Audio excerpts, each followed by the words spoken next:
What's up, y'all? Welcome back to Zenish. I'm your host, Karlie, and today we are talking about books, which I fucking love. Everywhere Jordan and I travel to, anywhere I travel to, period, one of the first things I do is find a bookstore. When we have date nights, we typically go to the casino, and when I've had enough or need a break from the casino, I always want to have a drink and go to the bookstore down the street from the house. I love it so much. I could spend hours in there. I've always been like that. The library is one of my favorite places in the world.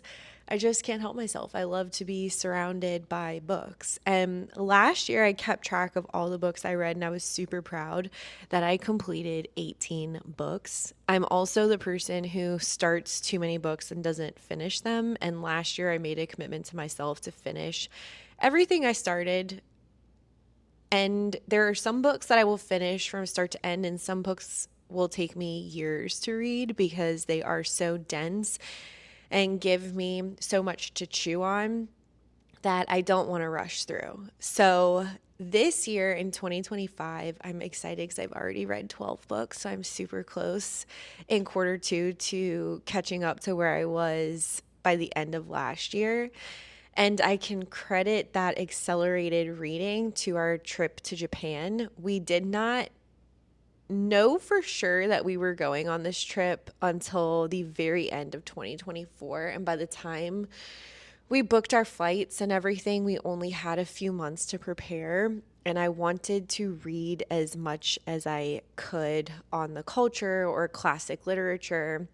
So at the start of the year, I was reading nonstop in order to consume as much information as I could. So I want to share with you the 12 books that I've read so far this year, where to find them, why I liked them, just because why not? This is our Zenish space. So as much as I share the esoteric and the spiritual, I want more ish in this space, and that includes reading because it is part of me. I don't typically leave the house without a book. I really don't.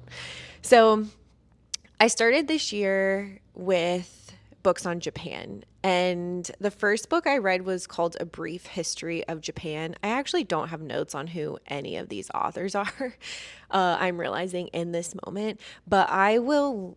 All of the books that I complete or have read are in my Linktree shop on Amazon, and they're sorted by fiction and nonfiction. So it's not going to be hard at all to find these books in the link below. So the first one is A Brief History of Japan. I went to Barnes and Nobles around the corner from my house to find a book on the history of Japan, which is such a vast topic. And I read the intro of this book at the bookstore and felt that it would be easy to comprehend. And he did a very good job starting the book by talking about his relationship with Japan and his travels there. And although it was a lot of information summarized very densely, I felt like it gave me a really good picture of the culture and the history and how Japan became modern day Japan. I learned a lot. It inspired me to, it gave me enough information to do my own research on the things that really grabbed my attention. And when we got there, I felt that things made sense to me, or I noticed things that I wouldn't have noticed otherwise after reading this book. Very good. Highly recommend if you're traveling any of the Brief History series. I actually have on my list to read A Brief History of Vietnam. We went to an exhibit this weekend on refugees from Vietnam after the Vietnam War actually settling in New Orleans, and it was really good. That exhibit's in New Orleans until October, so if you want more details on that, you can just leave a comment below. And so I want to read A Brief History of Vietnam when I finish what I'm currently reading. Then I also read An Artist of the Floating World, which was a Japanese classic. and it's about a propaganda artist from Japan post, I believe, World War II. It was very good. So was Pachinko, which gave me a lot of insight into the relationship between the Japanese and the Koreans, again, post war, and what life was like in Japan, how they lived as families, how it was segregated by Koreans and Japanese, how people were treated and why, and what it was like for families who were separated from each other during the war, how hard it was to get a job, how people earned a living, what it was like to grow up as a Japanese Korean child. It was very interesting, a very interesting insight into the culture and prejudice that people of different ethnicities faced during that time. Very, very interesting. We also, after reading this book, I insisted we go to a pachinko parlor in Japan, which was very fun, but truly, I had no idea how to play pachinko. I don't think any of us figured it out. Strange Weather in Tokyo is a modern novel that I could not put down. It was very short, very simple, very sweet about a woman in her 30s who runs into an old teacher of hers from high school who's in his 70s at a bar, and just the relationship that they develop with each other. Fucking loved it. Geisha, A Life was a book written by a geisha. In our modern world, she was the most popular geisha, who wrote this book in response to what I understand was memoirs of a geisha and wanting to clarify what the culture is and the practice of the art of the geisha in modern culture. It was really, really, really good. I couldn't put that one down either. Then I listened to The Three Lives of Cate because it was the first book in Reese Witherspoon's book club. I finished the whole thing. I listened to it on Spotify, and the only good thing that I will say about this book is the narration was really, really good. The book itself, the story was terrible, in my opinion. If anyone's read it and enjoyed it, I'd love to have a conversation. But I felt as if every character in The Three Lives of Cate, it's one of those stories, which I enjoy these kinds of stories, where you're getting a bunch of different perspectives of all of the people involved in the story. I did not like a single character. I felt like they were all bad people who made bad choices and then felt sorry for themselves having to deal with the consequences of their actions. And I genuinely couldn't stand the book. And of the 20 people in book club, not a single person enjoyed that book. I would love to know how you feel. I'm very confused about how this ended up on Reese Witherspoon's book club. Then I also listened to, this was the second book in our book club, Isola. I listened to this on Spotify as well. Loved the narrator once again. I would consider this historical fiction about a woman in France who comes from a very wealthy family. It starts when she's a child and both of her parents pass away. And she's basically raised by the estates and by an estranged cousin. And I don't want to say too much more. It's a very interesting story. I feel like it reminds me of a piece of classic literature. Not many people in book club even finished it or enjoyed it. I absolutely loved it. There were a few points that became too much for me, and I was ready for them to be over, but I read the whole thing. I loved how it ended, and I loved the sense of adventure that came with this book. And once again, it gave me insight into what life in France in the early 1800s. I believe it takes place in like the 17 or 8. Shit, it might even be the 1600s. I read this in like February. But wait, let me think about this. It had to be the 1600s or 1700s, but it gave you ideas to what life was like back then and the aristocracy and diplomacy of that time. It was good. I really liked it. Then I finished Kabbalah, Keys to Your Inner Power. I started this last year. My boyfriend's mom gave it to me because she is she practices Kabbalah and is very devout. And I read Carolyn Miss's Anatomy of the Spirit that partners up the seven sacraments of Christianity, the tree of life from Kabbalah, and the seven chakras, which made me curious about the Kabbalah and the tree of life. So I asked my boyfriend's mom if she had any book recommendations. And it was really sweet. When I got to her house the next time we visited, she actually had this book for me, and I really enjoyed it. They talk about Christ consciousness, about the tree of life, about the chakra system, about Jesus, and Jewish mysticism. And it was a very, very good, very easy read. And I loved that the very first review at the top of the book was from Carolyn Miss. It was good. Then I got sucked into the Fourth Wing series. I told myself I would not read any more fantasy after ACOTAR. I've absolutely loved ACOTAR.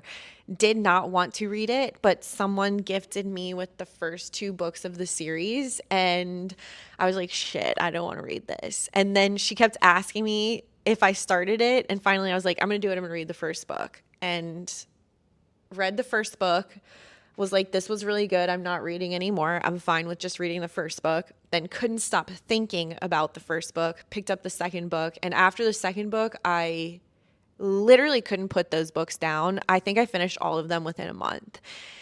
And I told myself I was done with, this was at the end of 2024, with fantasy. And then the same wonderful, beautiful human gave me the first book of Fourth Wing. And I was like, please do not do this to me.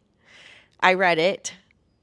I loved it. I felt like I compared it a lot to ACOTAR, which I don't think was fair. I would be curious to see what my perception would be of both of the series if I started with Fourth Wing and then read ACOTAR.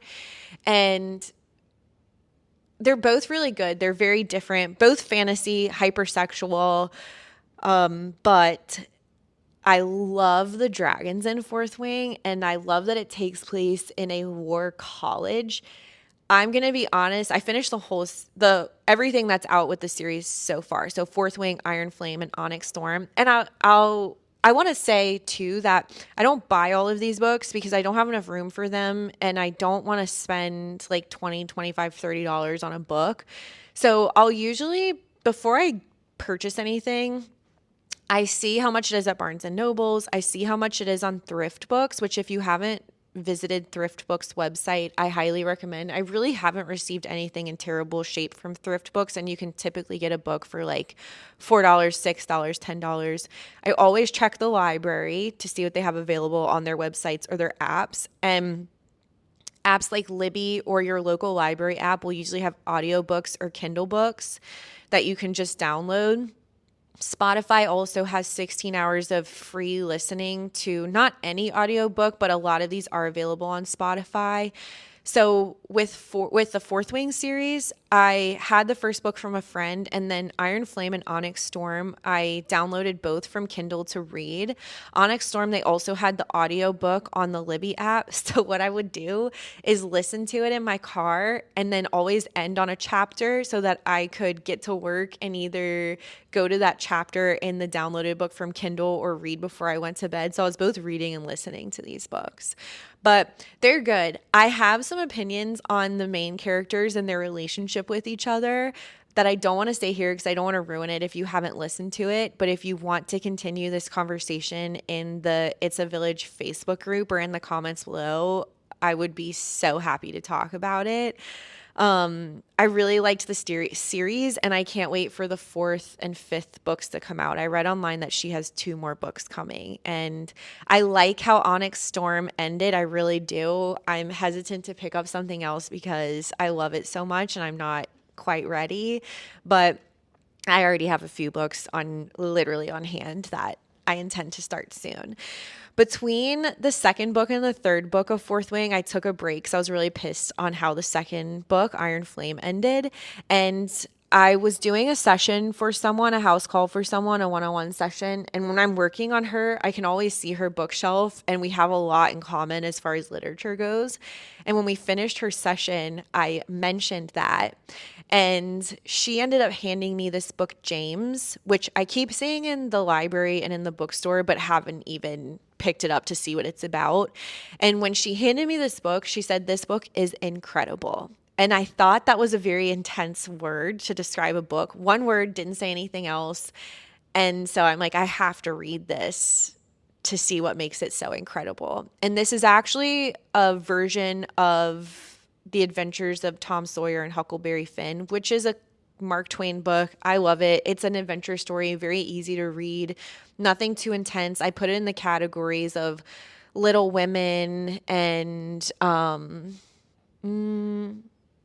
I can't really think of what else right now. Anyway, easy to read, interesting, quick. And so this is the story of the slave that runs away with Huckleberry Finn. I fucking loved it. I read it in a couple of days. I ended up in a wormhole of literature on the Underground Railroad, which I think is the next book I'm going to read, the Underground Railroad, which is historical fiction.